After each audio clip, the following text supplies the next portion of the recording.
Hi అండి, అందరికీ నమస్కారం. ఓం శ్రీ మాత్రాయ నమః. ఓం శ్రీ గురుభ్యో నమః. శరీరం ఖాళీ బూడిద అయిపోయిన తరువాత ఆత్మ ప్రేతాత్మ స్వరూపంలో దిక్కులేని స్థితిలో ఆకలి దప్పికలతో గాలిలో తిరుగుతూ ఉంటుంది. దానికి ఇల్లు లేదు, శరీరం లేదు, గమ్యం తెలియదు. కేవలం బాధ మాత్రమే మిగిలి ఉంటుంది. మరి ఆ ఆత్మకి విముక్తి ఎలా? జీవుడు యమలోకానికి వెళ్ళాలంటే అతనికి ఒక వాహనం కావాలి. అదే శరీరం, కాలిపోయిన శరీరం మళ్ళీ ఎలా వస్తుంది? ఎక్కడ మన సనాతన ధర్మంలోని కర్మకాండల గొప్పతనం బయటపడుతుంది?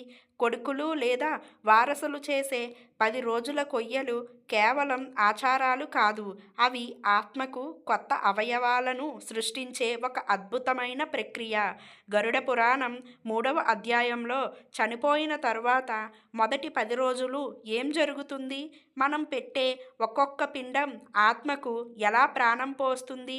ఒకవేళ పిండాలు పెట్టకపోతే ఆత్మ పిశాచాలు ఎందుకు మారుతుంది అని అత్యంత ఆసక్తికరమైన విషయాలు తెలుసుకుందాం. ముందుగా ఈ వీడియోకి ఒక లైక్ చేసి జై శ్రీరామ్ అని ఒక చిన్న కామెంట్ పెట్టండి. చాలామందికి ఒక సందేహం ఉంటుంది. మనం ఇక్కడ అన్నం ముద్దలు కాకికి పెడితే లేదా నీళ్ళల్లో వదిలేస్తే ఎక్కడో ఉన్న ఆత్మలకు అవి ఎలా అందుతాయి అని గరుడ పురాణంలో విష్ణుమూర్తి దీనికి ఒక చక్కని సమాధానం చెప్పారు.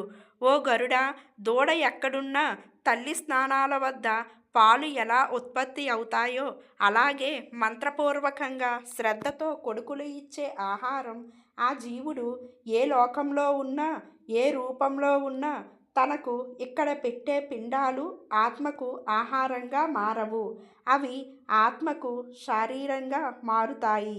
భౌతిక శరీరం అగ్నిలో కాలిపోయింది. ఇప్పుడు ఆత్మ యమలోకానికి ప్రయాణించాలంటే, ఆ నరకయాతన అనుభవించాలంటే ఒక శరీరం కావాలి. దాన్ని యాతన శరీరం అంటారు. మనం 10 రోజుల పాటు పెట్టే పనిపిండాలు ఆత్మకు 10 అవయవాలను తయారు చేస్తాయి. ఇది ఎలా జరుగుతుందో రోజువారీగా చూద్దాం. చనిపోయిన మొదటి రోజు వేసే పిండం వల్ల ఆ జీవుడికి శిరస్సు అంటే తలభాగం తయారవుతుంది. అప్పటి వరకు ఆకారంలో లేని ఆత్మకు ఒక గుర్తింపు వస్తుంది. రెండవ రోజు పెట్టే పిండం వల్ల ఆ జీవుడికి కంఠం మరియు భుజాలు ఏర్పడతాయి. మూడవ రోజు ఇది చాలా ముఖ్యమైన రోజు. మూడో పిండం వల్ల హృదయం ఏర్పడుతుంది. హృదయం ఏర్పడగానే ఆ జీవుడికి మళ్ళీ పాత జ్ఞాపకాలు, బంధాలు, భావోద్వేగాలు గుర్తొస్తాయి. అయ్యో నా కుటుంబం అనే బాధ గుండెల్లో మొదలవుతుంది. 4వ రోజు ఈ రోజు పెట్టే పిండం వల్ల వీపు భాగం ఏర్పడుతుంది. 5వ రోజు తినడం వల్ల నావి ఏర్పడుతుంది. ఇలా 5 రోజులు గడిచేసరికి ఆత్మకు సగం శరీరం తయారవుతుంది.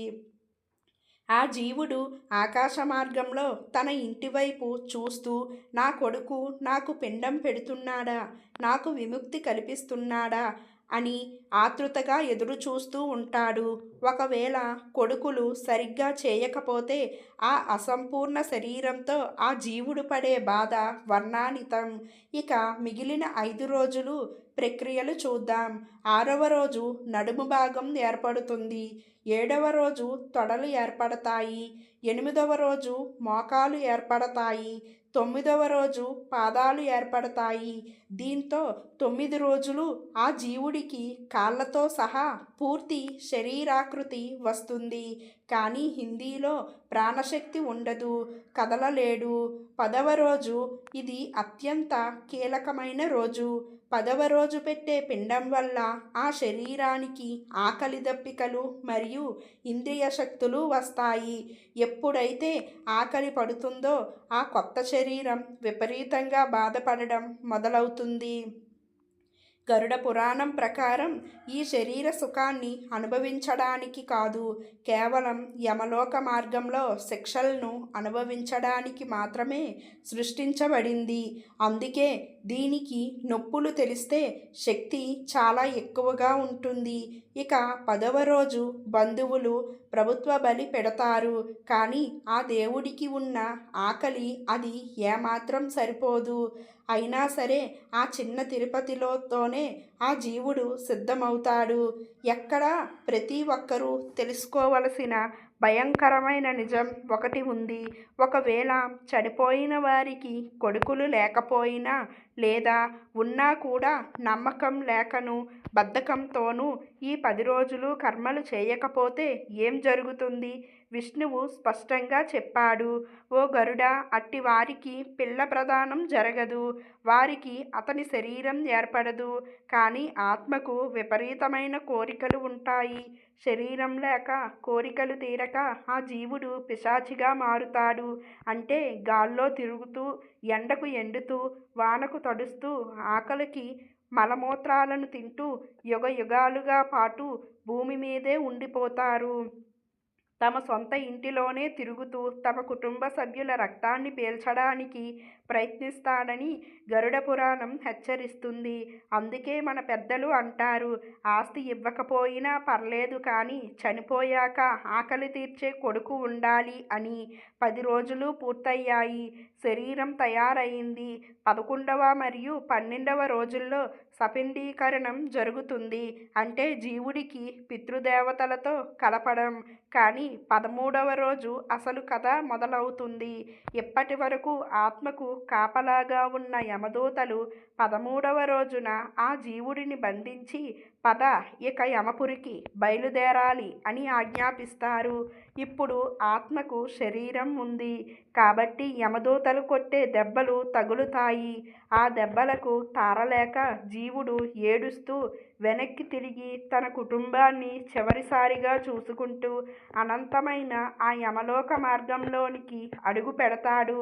ఈ మార్గం ఎంత దూరం ఉంటుంది అంటే 86,000 ఆమడల దూరం. ఆ దారిలో నీడ ఉన్నది, నీళ్లు ఉండవు. కానీ మధ్యలో ఒక భయంకరమైన నది అడ్డు వస్తుంది. అది వైతరిణి నది. రక్తం, చీము, ఎముకలతో ప్రవహించే ఆ నదిని ఆత్మ ఎలా దాటుతుంది? వారికి ఆయనది ఎలా మారుతుంది? గరుడ పురాణంలోని అత్యంత భయంకరమైన ఘట్టం వైతరిణి నది గురించి తెలుసుకోవాలి అంటే తప్పకుండా ఈ వీడియోకి ఒక లైక్ చేసి మమ్మల్ని సపోర్ట్ చేయండి. నెక్స్ట్ వీడియోలో వైతరిణి నది ఆత్మ ఎలా దాటుతుందో తెలుసుకుందాం. ధన్యవాదములు.